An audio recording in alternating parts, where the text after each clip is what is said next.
नमस्कार. जोशीज मुतपाकखाना या माझ्या चॅनेलमध्ये आपले सहर्ष स्वागत आहे. आज आपण करणार आहोत गुरुपौर्णिमा विशेष बेसनाचे लाडू. त्याकरिता एका कढईत तूप घेतले आहे.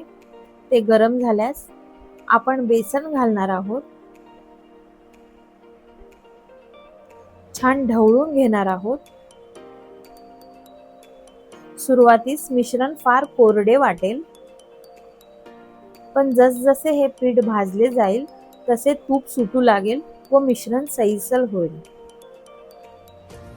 आम्ही अशाच पद्धतीने वर्षानुवर्ष हे लाडू बनवत आहोत आणि आपणास जर हे लाडू हवे असतील तर खालील दिलेल्या क्रमांकावर संपर्क साधून ऑर्डर नक्की करा. पहा, खूप छान सुटू लागले आहे. मिश्रण फार सैलसर झाले आहे. आता हे मिश्रण आपण गार होऊ देणार आहोत. त्याकरिता मी झाकण ठेवणार आहे. 5 ते 10 मिनिटांनंतर हे पहा, मिश्रण छान असे भाजले गेलेले आहे.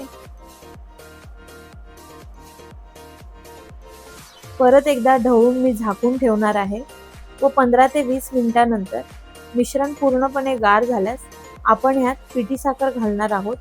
छान एकजीव करणार आहोत. आता हाताच्या सहाय्याने मी एकजीव करणार आहे व छान असे लाडू वळून घेणार आहे. हे लाडू इतके अप्रतिम चवीचे होतात. तुम्हाला जर हे लाडू ऑर्डर करायचे असतील तर खाली दिलेल्या क्रमांकावर संपर्क करावा. धन्यवाद.